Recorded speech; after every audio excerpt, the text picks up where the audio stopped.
Okay, hello everybody. Welcome back to another episode of Tiff4Tat. This is a CPQ podcast by PW. I am Tiff and this is Tat, and we are here to ask each other questions and to nerd out about the revenue cloud or quote to cash ecosystem. So, you ready, Tat? Yes, I'm ready. It's very nice. Last time we chat and then get to know you, a little bit better. So I'm very curious, based on your, the project you have done so far, what are some of the complex CPQ, projects that you have, done, and then some of the use cases that you find interesting. Tiffany, maybe you can share some of your experiences. Yeah, so complex CPQ use cases. I feel like they're all complex because really, you don't need a CPQ system unless you do have some complexity to your products or your pricing. Then again, almost every business has some complexity to their products or pricing. So I would say, immediately what comes to mind as a complex use case is anything having to do with percent of total products. And specifically, when you get into percent of total products of percent of total products. So, for example, a lot of companies have, let's say, a license fee. And so they will sell support as a percentage of that license fee. And that's okay. I mean, that's kind of complex, but that can be done fairly straightforwardly, especially in Salesforce. So, for example, let's say that you have $1,000 worth of licensing and you have a support product that you offer that's 20% of that. So for a year long term, you would have $1,000 worth of licenses, $200 worth of support. Now, the thing that gets really complicated is when you add another layer there. So let's say that you wanted a percent of total of that $1,200. So let's say you wanted 10% of that $1,200, meaning that you have another product, let's say it's elite support or something else, just some other product. So the goal would be to have $1,000 worth of licenses, $200 worth of support, and then $120 of this third product. That is very complicated because you essentially have to calculate the pricing of all of the licenses plus discounts and any other contracted pricing, et cetera. There's many layers usually to that price. Then you have to do it again for that second layer all the way through. We call it the pricing waterfall in Salesforce. And then you have to do it a third time in order to calculate that last one. So it's really complicated because of the sequence of operations, even though that's something that Excel can do pretty straightforwardly. But when you start getting into multi-layers and trying to do the pricing waterfall multiple times, it gets complicated. So how difficult is that to implement that in Salesforce? Like, do you have to write a lot of code to do this, or is it just something that natively support in Salesforce? Yeah, so I've done it declaratively, so without code. You can do it with code as well, but I found that essentially it's so funny to try to get in the weeds on these things where it's totally audio.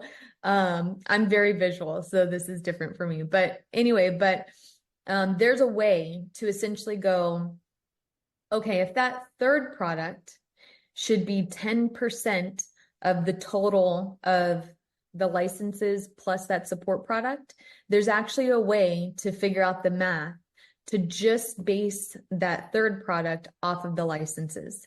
So instead of being 10% of both things, I don't know the math off the top of my head, but for example, let's just say it's 12.5% of just the licenses itself.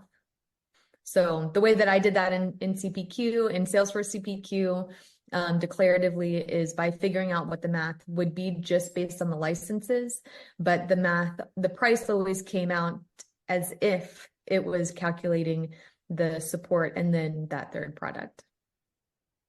Yeah, that's very nice that you could do that declaratively, because obviously anytime you write code, there's chance for bugs and also maintenance, and being able to declare declaratively, that's very nice.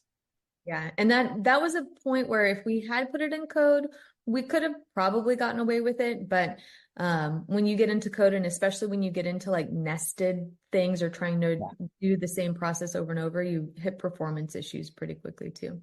Yeah, that's a good point. Okay, my turn. I have a question for you. You ready? Yeah, I'm ready. Let's do it. Okay, so many businesses think that CPQ is the Swiss Army knife of all sort of sales use cases. How do you feel about it? Yeah, that's a very interesting question because you know, a lot of people, have systems have like ERP and all that. That's pretty restrictive. You basically, it's they kind of set the boundaries on what you can do, and then if you can't do it, then a lot of people say I don't want a customization. They don't want to do it, and then when they get into CPQ, they say, oh, CPQ, you got the a tool basically you can implement any logic you want. So a configurator is basically I mean you open up the configurator, you can create a model, and at the beginning, the model is just a blank piece of paper, and you can do whatever, right? So a lot of people, when they see that, they say, "Oh, I want to do this. Can you do this?" So it is, so in a lot of my projects, I get in the situation like the customer will say, "Okay, you can, you have a rules engine. Why can't you just, implement our business rule in your rules engine?" So we get into a lot of situations where, it doesn't really with the requirement not it's not really a CPQ project requirement that they say, oh, I want to do it in CPQ because you can do it. So just a lot of people don't realize that the CPQ, okay, is okay. You configure price quote, right? So the configurator is really intended to implement product-based, rules so that you can automate some of these decision-making process so that your users don't need to be don't need to understand all the intricate details of your product, and then still can produce a quote that is that follows your business rules. So that is the really the key for the rules engine. That the rules engine, although it even though it's general purpose, but it has a specific application of it. It's really intended to configure product rules. So I think if you have a situation where where eh, product rules are really relating to the products. If you have some rules that are not product related, or something that's totally out of your quoting process, that's probably not a place where where you should use it. And then with price, they say, okay, you have a pricing engine. You have to calculate the price anyway. I want to, a lot of people want to say, I want to centralize the, my pricing logic. Then when they look at pricing, they say, okay, I want to also make CPQ as the, the entry point for all my pricing data. So they said they want to say, I want to build, I want you to build a make CPQ as the centralized, system for pricing, so that they want the pricing maintenance, the control of pricing, and then they want to enter the price in CPQ and then have CPQ distribute the pricing data to all the other systems. That's probably not a scenario that you want to do, because even though CPQ has a pricing engine, most CPQ systems have a very poor UI for you to enter data. Most of the time they want to say, okay, you upload the data. So what you end up having is that people create all the all the data in a spreadsheet and upload it. And now you don't have a history of, okay, the price is uploaded, and we don't in CPQ, usually you don't maintain a history of all the pricing data. So you don't know who made the change. It's not a pricing maintenance system, right? So that's an application that I think is probably not a good idea to do. And also, like, when we create the models in the CPQ, we do need the product data, because that's like whenever you generate a quote, you need the SKU information, and then you need the product, at least the basic product description and all that stuff, so that the quote would be would you can present some level of detail to the customer. So, but when they say, oh, you already maintain some product data, why can't we just make CPQ as the entry point for my product data, and then and then push that data out to to the other systems? Then basically they want to make CPU as the product lifecycle management system, which this CPQ is not designed to do that. It's designed to generate quote efficiently and accurately. So we are not, so there's no facility for us to say, okay, when you create a new SKU, a new product, there's a life cycle that you need to maintain, like different statuses, when the product is going to be visible to the to the users. So, and then there are other systems that's specifically designed to to handle that that workflow, and also make it easy for for users to enter data. So I mean, the CPQ is not designed to do that. So if you try to make CPQ do that, then there's a lot of customization that you have to do, and then in the end, you probably have gaps that and also not going to be as flexible as something designed specifically to do to handle that. And then also I also face situations that in customer will say, okay, you have all these rules, I mean, because maybe the order management system that we have is very hard to make changes, or if it's we don't want to touch that because we just don't want to make code change in that system, because maybe people don't like to work with that system, but we have it for a long time, and that's what we want. So, but any new business rule, we want to say, okay, even though it's order management, activity, we want CPQ to pre-process the logic, and we want to implement that logic in CPQ. That's probably not a good use for CPQ, because, during quote time, there's certain information or the data that you need, to make those decisions. You may need a lot more data than just the data need for quoting. So you're making the quoting system very complex, and also you're also really coupling the quoting system with the order management system very rigidly, very tightly. So that is going to be when over time, if your business rules change, if your system change, then it becomes very, very hard to maintain. So that is kind of the the situation that we get into. And then I feel like every system is designed for some specific purpose, and we should use it for those purposes. And then Yes. if you go beyond that, then yes, you can do it, use a screwdriver to to hammer nail into the way you want, but it will take you a long time. And then and you may not get as good as a hammer definitely will do a better job than to drive a nail than screwdriver. So that's the kind of things that I feel like, okay, we probably should use a system the way it's intended, instead of trying to customize it to something that is not intended to. Even though the CPQ is flexible, it is not intended to be general purpose. I think that's the key, that I make sure that if you have to implement CPQ, do what it's supposed to do, not to trying to fit it in for something else. But yeah, I mean, this is just over time. I mean, this is kind of things that if you've done it often enough, then you kind of say, okay, I need to stay away from those things. So, but that's like in the detail level. But as far as implement CPQ, there's just a lot of ways of doing it. And Tiffany, I kind of interested on based on your experience, what is the best way to implement CPQ? Is it like a waterfall approach, or agile approach, or maybe some common combination of those? Yeah, so that's a great question. I would like to come back to that, because I feel like your last answer, you touched on a lot of different interesting things.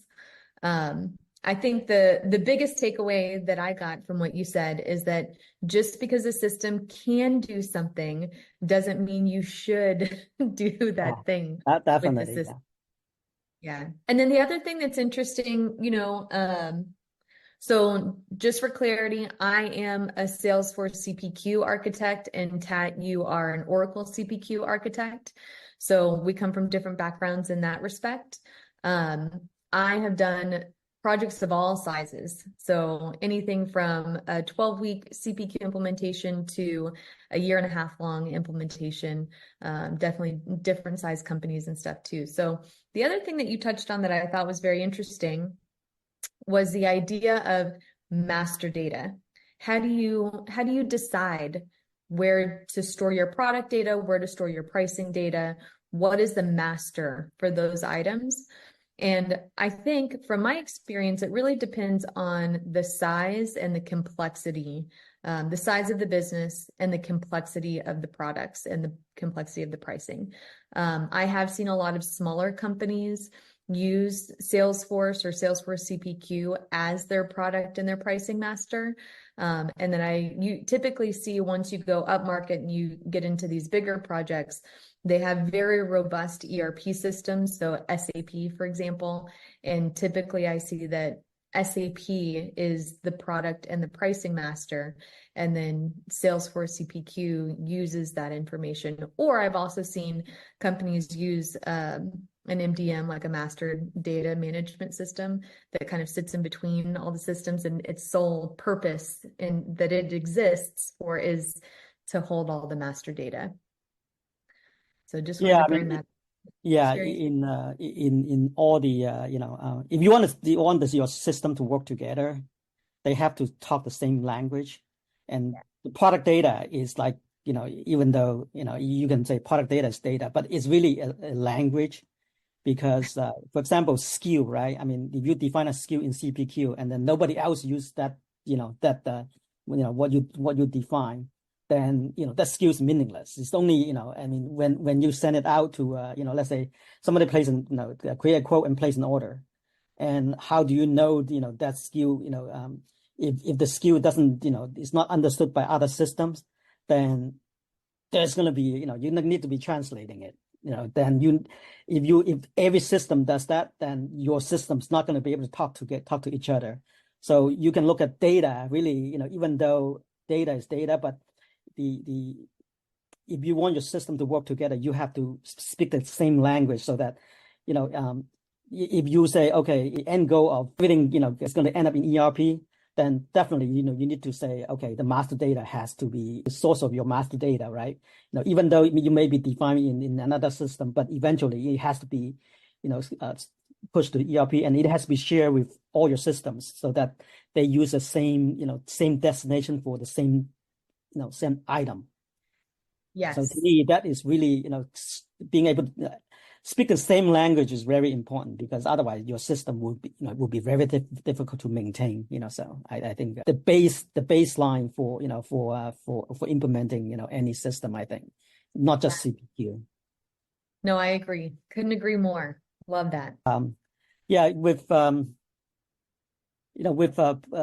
various projects, CPQ, there's different ways of implementing it. What is your experience as far as what is the best way to implement a CPQ project? Is it going to be a waterfall, agile, or maybe it's a combination of those different methods? Yes. I love this question. So let's just talk about generally what those two things mean. Really, you have waterfall approach and you have agile. And I think there's a few others, but those are the two kind of leading project methodologies to implement a project, right?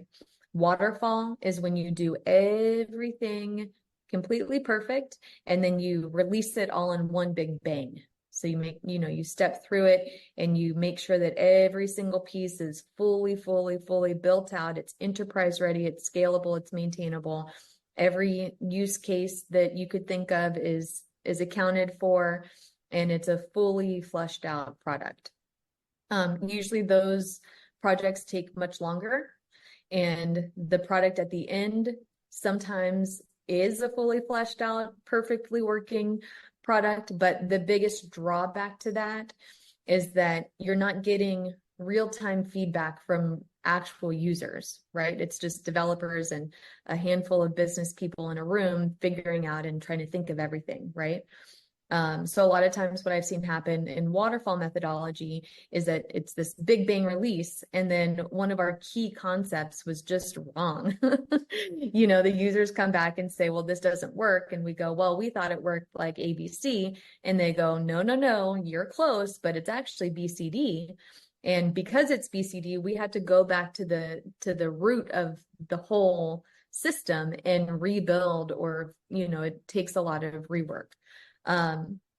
Then on the flip side, you have, let's talk about very, very agile. Let's talk about what that would be. So very, very agile means that you develop something called an MVP. So that's a minimum viable product. Or sometimes you even go before that and just create a POC, like a proof of concept. You're just proving out that it works, right? Yeah. And was there another one that you've heard of? No. I just something like So you create a proof of concept, POC, and or you create an MVP, minimum viable product. And what that means is it's a very, very, very low level of effort, just the bare minimum to go live. So you create this MVP and you go live, and the benefit is that you get feedback from real users right away. They use it and they break it, which is what you want to have happen. You want them to find all of the things that are wrong with it or the areas that are slowing them down or not as efficient as it could be. And you get that real feedback in real time from real users. And then you can act on that and do like a phase 2 or phase 3 upgrade to it, and then constantly release different versions of it that are getting better all the time. The problem with that is that sometimes the MVP is so minimal that it doesn't actually bring value to the business, right? And then users get frustrated, and they lose confidence in the project team. They lose confidence in the software. And even if you say, okay, well, we're going to fix it, they kind of like don't, they think you're out to lunch, that you don't get what their job is about, and you've lost trust. So I think that the best way to approach this, and there's actually a book written on this about CPQ projects. It is from Giles. I cannot pronounce his last name, but he is known to be kind of like the first solution architect on Salesforce CPQ. He wrote a book and he goes over using Wagile methodology. So it's basically a combination of both. So, and what that entails is that means that you go through step by step the way that you would in waterfall.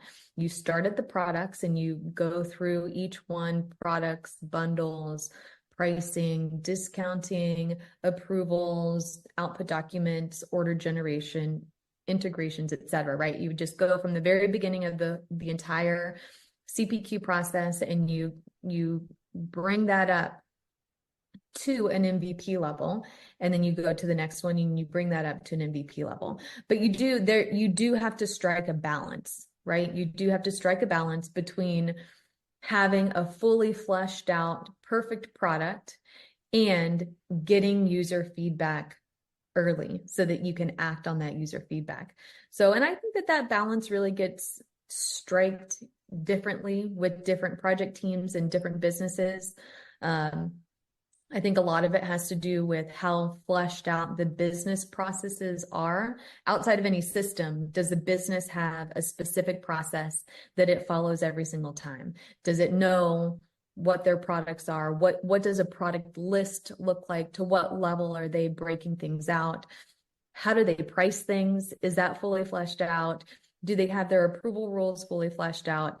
And the more the business is fleshed out, the easier it is to strike a balance between agile and waterfall methodology. Yeah, that's interesting that what you describe is kind of what over time that's what we learn. Like in at the beginning when we first start doing CPQ, we did we go through that. Is more like the waterfall approach. It's like, okay, we're going to have storyboard, a session. We're going to do all the requirement gathering, and then we go off and we do our like maybe a month or two, and then we go do a demo, and then get some feedback, and then we go do continue on. And what we find is that approach a lot of times, because we spend so much time away from the users, and in the end we miss a lot of things that because it doesn't matter how careful you are when you sit in in the storyboard, conference room, and then you have everybody, 20, 30 people. Some people speak up, some people don't. And then in the end, you may not get the full requirement, even though after like a week or two, you get a nice, looking document. It's supposed to describe everything. And then you end up describe like in an incomplete picture of what the business is. So in the end, after like when it gets to the end of it, even though the system works perfectly based on the initial requirement, but because some of the key requirements are not in there, the system really doesn't support the business, and you end up at that point you say, okay, we need to make adjustments, but there's no time anymore. Then the project runs over. That happens a lot. But nowadays, I think we kind of follow, adopt similar approach that you described. It's kind of like we still do a holistic business requirement, and then we also chunk it up so that okay, every we split into sprints, right? And then every sprint has the business get involved to validate what we implemented is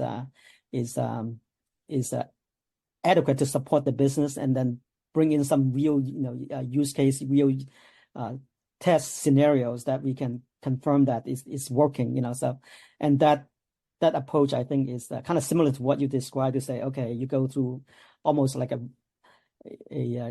agile approach to say, okay, let's do it iteratively, but not forgetting the full picture. That is that is kind of the kind of evolving approach into a CPQ project. People don't realize that CPQ projects are very complex. I come from a e-business background, so in it, I started my online development in developing websites. I mean, web stores really, and those you kind of know you want. You have a set of products. Allow people to search for product, add the product to the shopping cart, and then you collect the payment, and then you got your order. You send it to order management.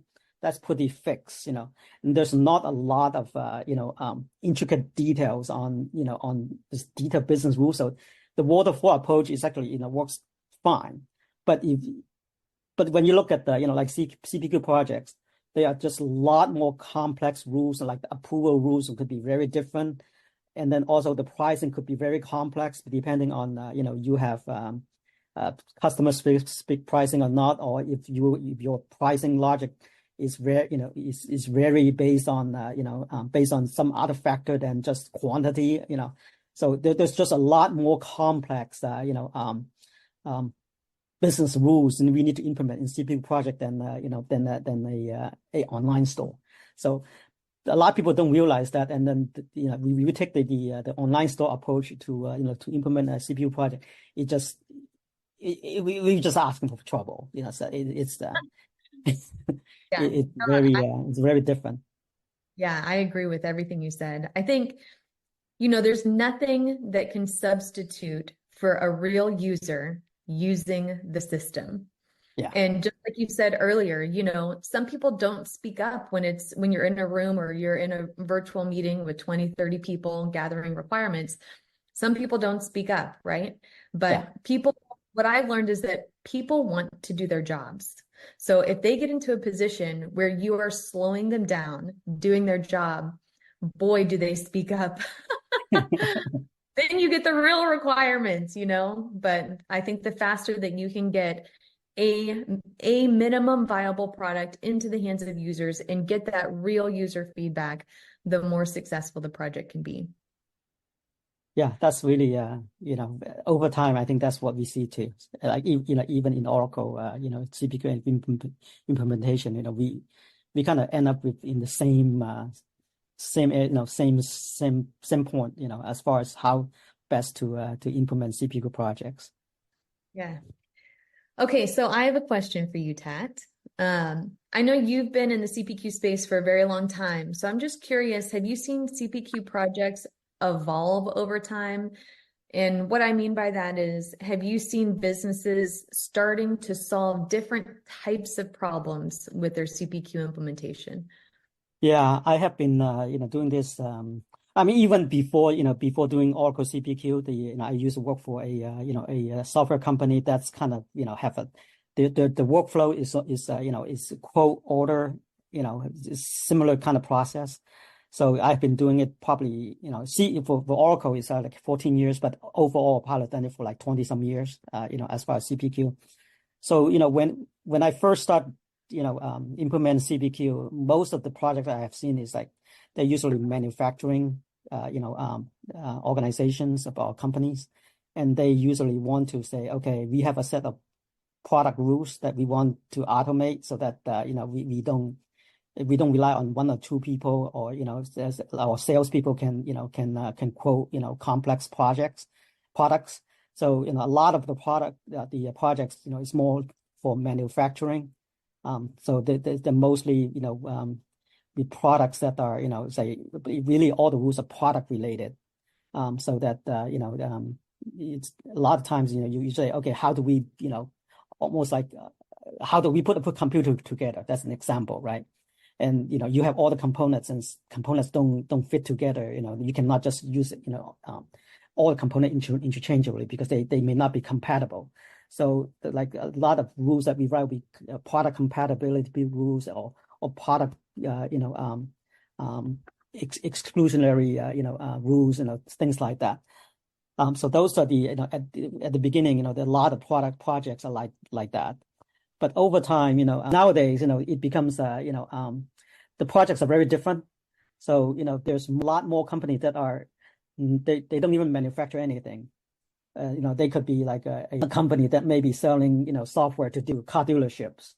And then they don't really write any software. They just bundle software together, and then they, and create a system so that, to support, dealerships. That would be, that's very different than, I first started. And there may be customers that sell subscriptions. They could be, customers that they sell software, I mean, they sell subscriptions so that, they handle renewal. They allow people to modify their subscriptions. So the business use case is very, very different than before. Of course, the manufacturing company, they still use CPQ. I mean, that's still, there's still a lot of companies, do that, but the company that use it, there's more, pretty much every company could use it if you sell something to a customer, So it's a lot more of general purpose, I think. So there's a lot more type of different verticals, is using it. Insurance company could be using CPQ. So at least when I first started, I never even imagined, a company could be, I always thought, okay, configurator, you want to configure products, and why would you want to, configure, software with, with a configurator? That's the audience, the target, companies are very different nowadays, and CPQ is a lot more flexible, these days than it used to be. Because before, when you write CPQ, you always have to write a lot of code. But now, a lot of, even when you write code, it's a very simple code, because there's also the configurators are a lot more sophisticated these days compared to when I first started. Yeah, that's very interesting. I feel like maybe we've seen the opposite trend on the Salesforce side, because Salesforce CPQ was originally a different company called SteelBrick, and SteelBrick was acquired by Salesforce and then rebranded to Salesforce CPQ. So SteelBrick their target market was really SaaS companies, and the product was really built upon that. So there's a lot of functionality in there to support the SaaS use case, right? There's like the percent of total, right? That's out of the box with Salesforce CPQ, unless you're doing percent of total on percent of total, right? But just the concept of a percent of total product, that is included out of the box. Same thing with the ramping scenario. We see that a lot in SaaS use cases, where they want to charge one price for the first year and then a different price for the second year, and so on and so forth. That is also out of the box with the SteelBrick package. But now, as time has gone on, Salesforce, they had another acquisition called Industries. So it was Velocity, and then rebranded to Industries Cloud. And that really used CPQ for different types of industries, including manufacturing. And then not only that, but we have Logic.io, which is a configurator that plugs into Salesforce CPQ that is very highly advanced. In fact, it's the same people that did big machines for Big Oracle machines, yeah, yeah. back in the day, right? So it's very focused on that manufacturing use case. And we're seeing more and more manufacturing clients come onto Salesforce and use these different either Industries Cloud or Logic.io to support their manufacturing use case. It's just interesting because it's a little bit different Yeah. than. I think the demand, on in the marketplace is different, lately. It's not really big, it's not really because CPQ was, or the configurator, is designed, because I think at the time when, at least early, the CPQ world, the demand was mostly manufacturing. I think that right now, the demand is more, a lot of people from different industry, they see the benefit of it, even though and so that a lot of people are adapting that that approach. I think Steelbrick, when it first started, at that time, I think that's when the what's called SaaS is is picking up, Mhm. and that's when I see the change in on the Oracle CPU world as well, is that was just more people demanding to say, okay, I want to be able to support subscription. The product also evolved, kind of along, based on basically, a lot of these products, and they put the, functionality in the product based on what customers are looking for. That's So I right. think that's this the CPU market has evolved, I guess, on what the what to support the demand from different customers. Yeah, that makes a lot of sense. Okay, Tat. Well, I think that's all we have time for today. As always, lovely talking to you. Thank you so much for nerding out with me. Any final words before I close this out? Sure, then this is really fun, and let's keep doing this.